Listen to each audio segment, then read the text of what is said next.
પાર્ટીના હોદ્દેદાર સામે પોલીસ કાર્યવાહીના મુદ્દે નવાપુરા પોલીસ ખાતે આમ આદમી પાર્ટીના ગુજરાતના સંગઠન મહામંત્રી મનોજ સોરઠિયાએ પત્રકાર પરિષદ યોજી। વડોદરા આમ આદમી પાર્ટી દ્વારા મહાનગરપાલિકા ખાતે શહેરની વિવિધ સમસ્યાઓને લઈને મેયરને આ અંગે રજૂઆત માટે આવ્યા હતા। આમ આદમી પાર્ટી મોરચાને જોઈ પાલિકાની મુખ્ય કચેરીના દરવાજા બંધ કરી દેવામાં આવતા મહિલાઓ રણચંડી બનીને દરવાજા કૂદીને પાલિકા કચેરી તરફ દોડી પડી હતી। વડોદરા શહેરના મેયર પિંકીબેન સોની રાજીનામું આપે તેવી આપના કાર્યકરોએ માંગ કરી હતી। આમ આદમીનો આક્ષેપ મેયર પનોતી છે, તેમને પોતાના સ્થાને રહેવાનો કોઈ અધિકાર નથી તેમ કહી મેયરની નેમ પ્લેટ ઉપર શાહી ફેંકી તોડફોડ કરવામાં આવી હતી, જેને લઈને આમ આદમી પાર્ટીના 30થી વધુ કાર્યકર અને પ્રમુખની અટકાયત કરવામાં આવી હતી, જેને લઈને ગુજરાત સંગઠન મહામંત્રી મનોજ સોરઠિયા આજે નવાપુરા પોલીસે આવી પહોંચ્યા હતા અને તેઓએ મેયર અને તંત્ર સામે ફરિયાદ કરવામાં આવશે।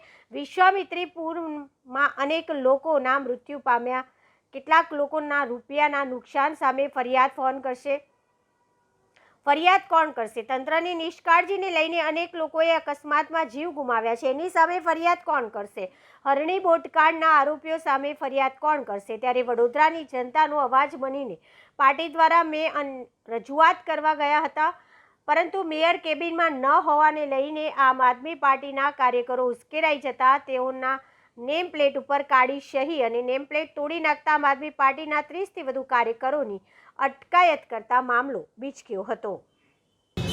વડોદરા મહાનગરપાલિકામાં છેલ્લા 30 વર્ષથી ભાજપનું શાસન છે। આમ છતાં એક જ વરસાદની અંદર આપણે વારંવાર વડોદરાને ડૂબતું જોયું છે। એક જ વરસાદમાં વડોદરાના તમામ રસ્તાઓ બિસ્માર હાલતમાં થઈ જાય છે, લોકોને જાનમાલની નુકસાની થાય છે।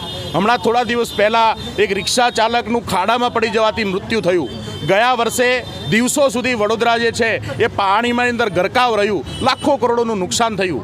આવા સમયમાં મેયર પદે બેઠેલા મેયરશ્રી લાજવાને બદલે ગાજી રહ્યા છે। આમ આદમી પાર્ટીના કાર્યકર્તાઓએ સાથે કેટલાક એવા બહેનો કે જેમના ઘરમાં સાપ નીકળે છે એમની ફરિયાદ લઈને મેયર પાસે ગયેલા। એવા સમયમાં એક સામાન્ય તકતી તોડી નાખવાથી મેયરશ્રીને ગુસ્સો આવ્યો અને એ ગુસ્સાના ભાગરૂપે એમણે આમ આદમી પાર્ટીના કાર્યકર્તાઓ પર ફરિયાદ દાખલ કરી દઉં।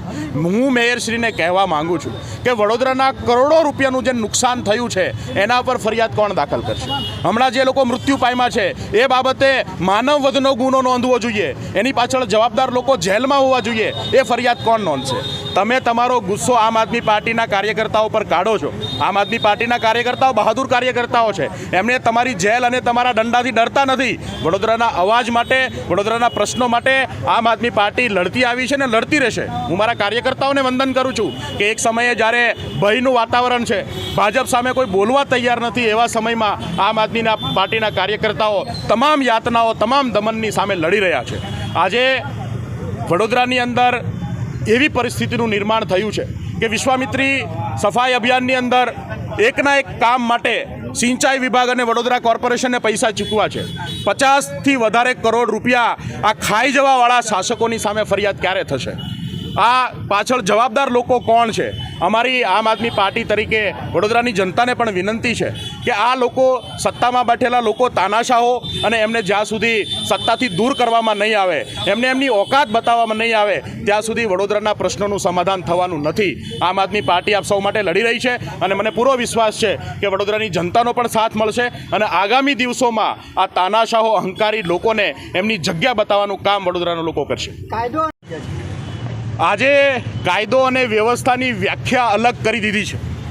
એક તરફ કરોડો રૂપિયાનો ભ્રષ્ટાચાર કરીને ડકાર નહીં ખાવાવાળા લોકોને કાયદો વ્યવસ્થા નડતી નથી અને એક તરફ માત્ર એક તકતી, એક મેયરની તકતી તોડી નાખવાના ગુનાની અંદર આજે વિપક્ષની સામે કાર્યવાહી કરવામાં આવે છે। આ ગુજરાતની અંદર કાયદો વ્યવસ્થા જે છે એ કેટલાક લોકોની કઠપૂતળી બનીને આપણે સૌએ જોઈ છે અને હું એવું માનું છું કે મને મારા કાર્યકર્તાઓ પર વિશ્વાસ છે અને પૂરેપૂરો ભરોસો છે કે એમણે જે રીતે વડોદરાનો અવાજ બનવાની કોશિશ કરી છે, એમણે જે રીતે વડોદરાના લોકોને, આ બહેરા મૂંગા લોકો સાંભળતા બંધ થઈ ગયા છે ત્યારે જે પડઘો પડવાની કોશિશ કરી છે એ બદલ એમને બિરદાવવા જોઈએ। આ કાયદો અને વ્યવસ્થા સરકાર જે છે એ પોતાની પાસે રાખે। આમ આદમી પાર્ટી આ લોકોથી ડરતી નથી। તમારી જેલ શું ફાંસીના માચડા પર ચડાવી દો, વડોદરાના પ્રશ્નો માટે આમ આદમી પાર્ટી હંમેશા બોલતી રહેશે।